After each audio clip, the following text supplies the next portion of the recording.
It's time to sit back, relax, and listen to Change Your Attitude, Change Your Life. Change Your Attitude, Change Your Life will inspire, motivate, and empower you. Live your best life now. Listen, learn, think, and decide. Change your attitude, change your life. And now, here's your host, Joan Herman.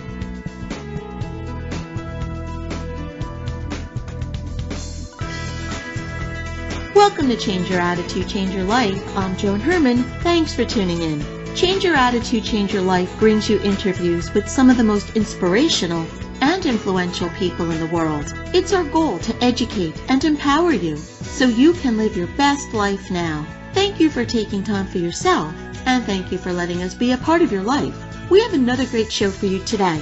A day at the spa or time relaxing at home might help us unwind and feel renewed. But is that all there is to self-care? According to today's guest, Tracey Cleantis, real self-care is more than just routine self-indulgence. It's a lifelong practice that's essential to finding fulfillment and joy. Tracey uncovers principles for care that are rooted in self-empowerment and self-knowledge. She's a licensed marriage and family therapist and author. Her new book is An Invitation to Self-Care, Why Learning to Nurture Yourself is the Key to Life You've Always Wanted. Welcome, Tracey. Thanks for joining us. Thanks so much for having me, Joan. So, Tracey, when people hear the word self-care, they usually think about pampering themselves in some way, whether it be a day at the spa or essential oils or just relaxing at home. And while it's important to take time for ourselves, you say that self-care is so much more than that. So how does your definition of self-care differ from what most people think the words mean? As you say, I think that most people believe that self-care is about treats and indulgences and rewards and something you do on Saturday, that you do when you're burned out and you have nothing left. But we can improve how we're taking care of ourselves with awareness. Truthfully, self-care is about being an adult. And if we don't take care of ourselves, who's going to? It's something we're doing already, and I'm simply making the case that if we do a more conscious job of it and treat ourselves the way we would a beloved, it would make a huge difference in the quality of our life. So, Tracey, let's talk about the foundations of self-care. These are things that I think people don't usually equate with self-care. So take us through your list and let's very briefly touch upon how each relates to self-care.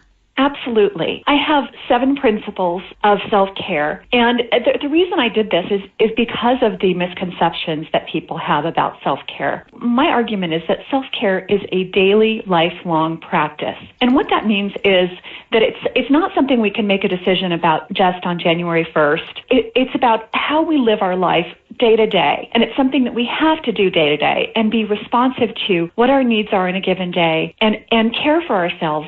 The second principle is self-care is self-love. This is really an important piece, Joan, and I see in my practice very often people coming in not knowing, having low self-esteem, not knowing how to love themselves, not taking good care of themselves. And in essence, self-care and self-love are one and the same.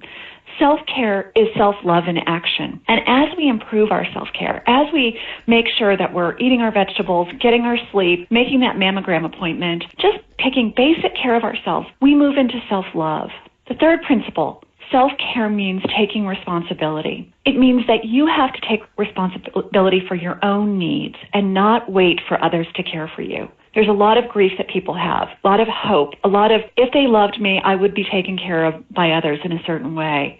And the reality is that we have to take responsibility for our own needs. And as we do that, our relationships improve. The fourth principle, self-care means noticing what matters to us.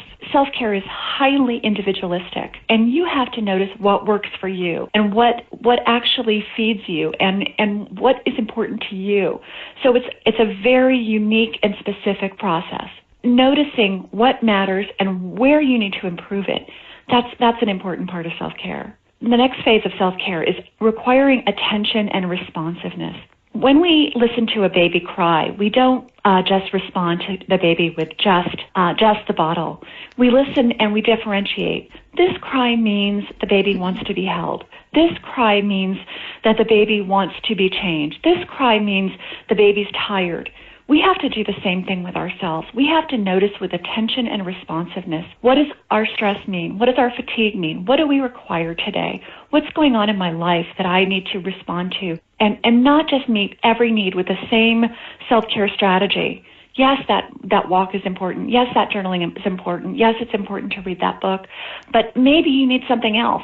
And maybe you need things that you think are not so good for you. Maybe you do need to, stop at Sephora and let yourself have a treat. Or maybe you do need to let yourself have that Netflix binge, just like you would a child. Every now and then you let them have a trip to Toys R Us or some playtime. Self-care is not just about vegetables and being strict.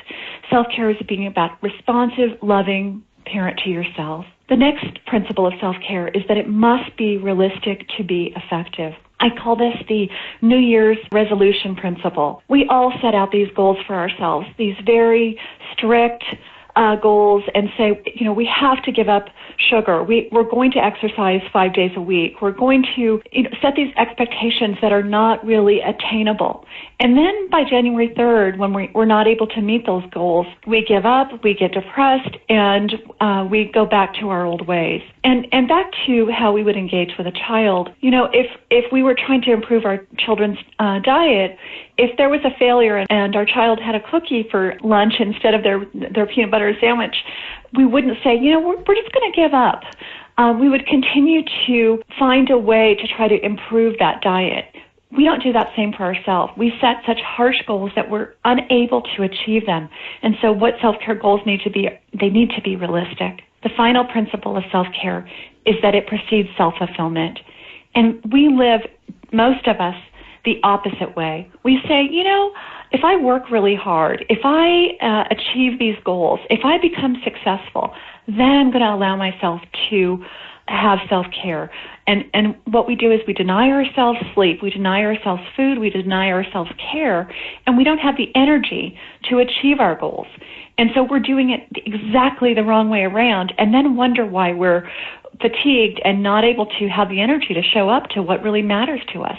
So that fulfillment, in order to achieve goals and to be the kind of parent and have the kind of career we want, and the kind of relationships we want, we have to start with the fuel of self-care. Tracey, you just made such an important statement. You said that self-care is self-love in action, and many of us have beliefs that undermine our self-care attempts, and I think one of the biggest is that we think it's selfish.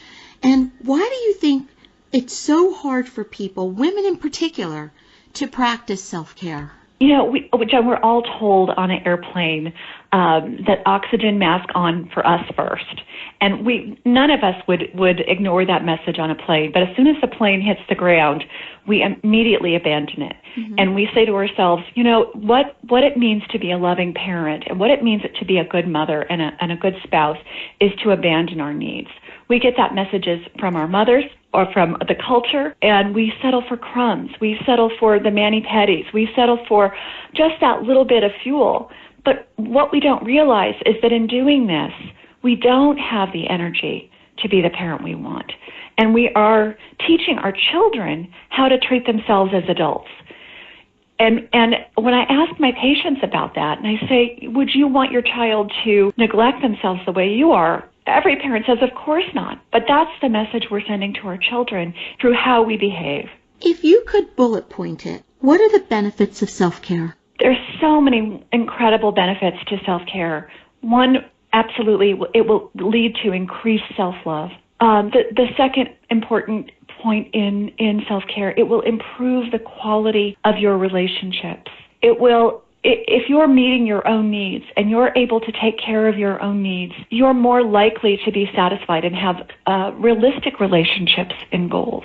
In having a full tank, you're going to be able to be the better mother, a better worker, and have more energy to achieve your goals. You're going to have more energy for what matters to you. And you're just going to have a better life. Very often, like I mentioned, we live our lives on sort of layaway. I get to have pleasure. I'll get to play. I'll get to do what matters to me. I'll get to take care of myself. If only I achieve these goals. If we bring that self-care into our lives now, we have a more enjoyable life. We don't have to wait until that goal is achieved. We can do that today, now, without more money, without more success. We can improve our relationships. We can improve our health. We can improve our quality of life through attending to our self-care. So Tracey, somebody's listening to you right now and they're saying, I'm in. This is it. I'm making these changes. What's the first thing that person needs to do to get started?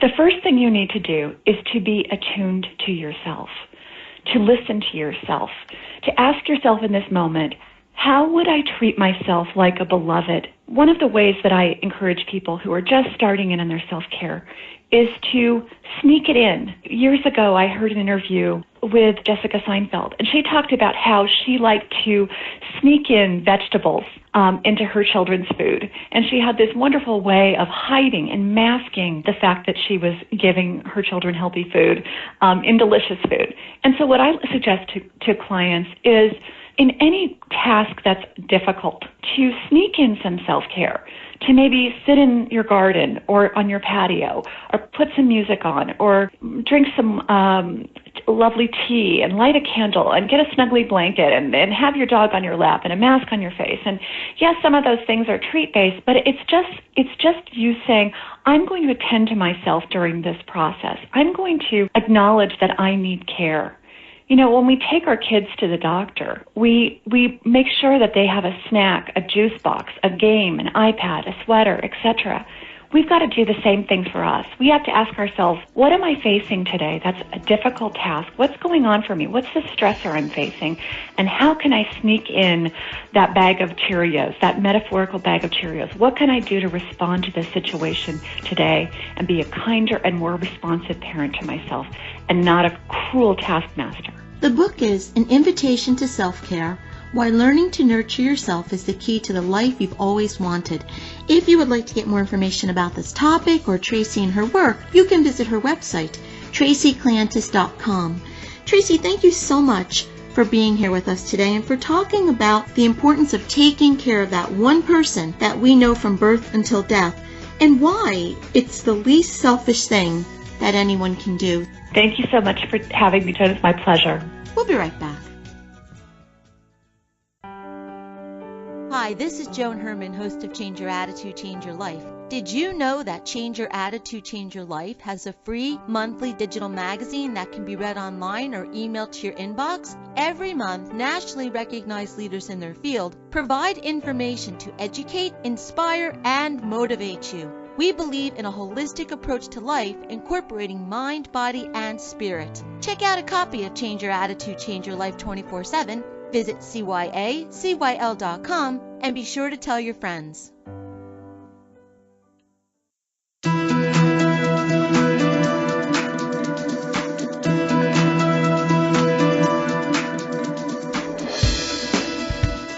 Thank you for joining us. I hope you found the show informative. At Change Your Attitude, Change Your Life, we believe that knowledge is power. Take what you've learned, apply it, and live your best life now.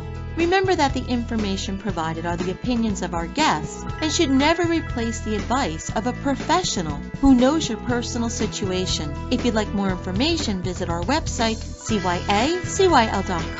While on the site, listen to past shows on demand, read our digital magazine, take part in the book club, check out our team, and be sure to follow the show on social media. Until next time, this is Joan Herman. Thanks for tuning in.